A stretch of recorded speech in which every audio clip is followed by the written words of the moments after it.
Maître, nous avons vu quelqu'un expulser les démons en ton nom. Nous l'en avons empêché, car il n'est pas de ceux qui nous suivent.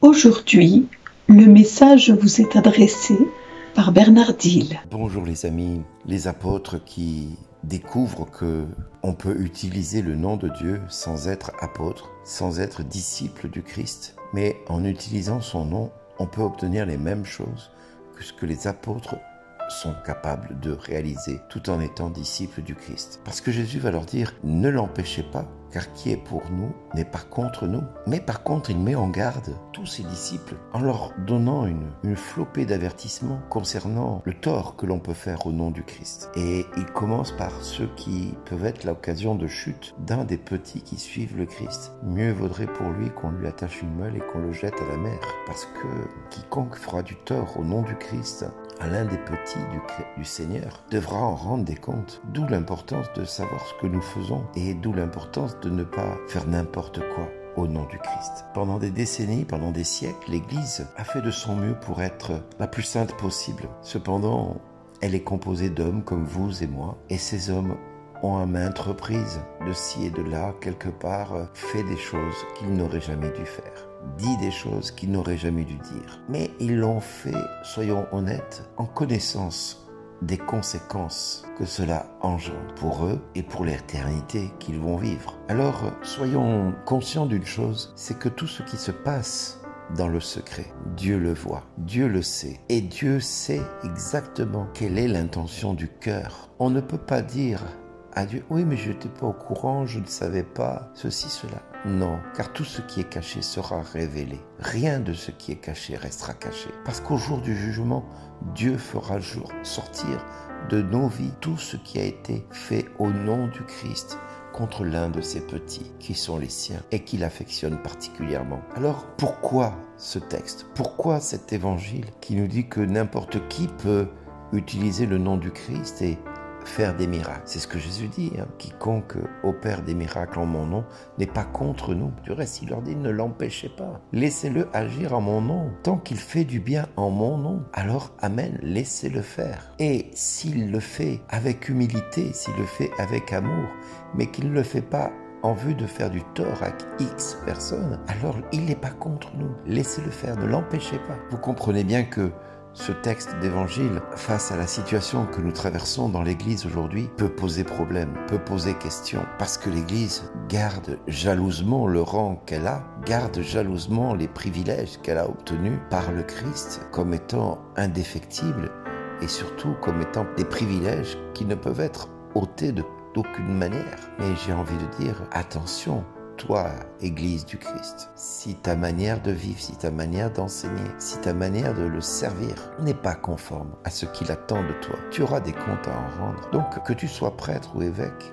ou pape, soyons fous, si nous faisons ce que nous avons à faire le plus honnêtement possible et si nous le faisons avec humilité, alors notre récompense sera grande dans les cieux. Mais si nous le faisons avec orgueil, si nous le faisons avec mesquinerie, hypocrisie, et si nous sommes des personnes profondément injustes, alors ne soyons pas surpris que ce qui nous entraîne à faire cela nous conduise également vers le jugement, et un jugement qui sera totalement impartial. Il sera d'une extrême gravité pour quiconque utilisera le nom de Dieu à des fins personnelles et non pour la gloire de Dieu. Donc toi, mon ami, si Dieu t'a choisi aujourd'hui pour le servir, agis humblement, laisse-toi faire, continue à recevoir de Dieu ce que lui veut que tu reçoives. Je disais à une personne il n'y a pas si longtemps, si le Seigneur te donne des visions, accueille-les, ne les repousse pas. Il me dit oui, mais moi j'ai pas été choisi par l'Église. Je dis mais qu'importe, le choix de Dieu ne se justifie pas, il se vit. On n'a pas à le justifier. Dieu a choisi David, c'était le plus petit de ses frères, le moins costaud,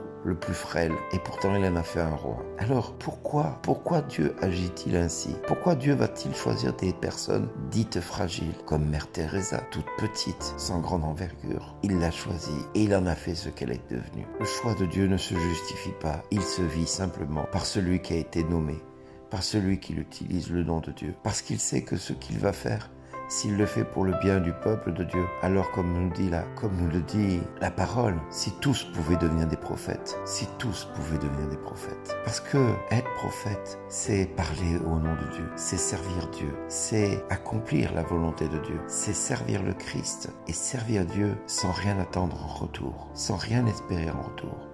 Être des serviteurs inutiles. Et ça n'a pas de prix pour Dieu. Mais attention, si Dieu te choisit prophète, veille à ce que tu fasses tout pour sa gloire et que tu ne sais pas d'en tirer jalousement un profit quelconque. Non, tu ne dois pas veiller à tes intérêts. Tu ne dois pas construire ce ministère aux dépens des autres. Tu ne dois pas rendre esclaves les autres de toi, sous quelque manière que ce soit. Parce que tu serais prophète, le monde te serait soumis.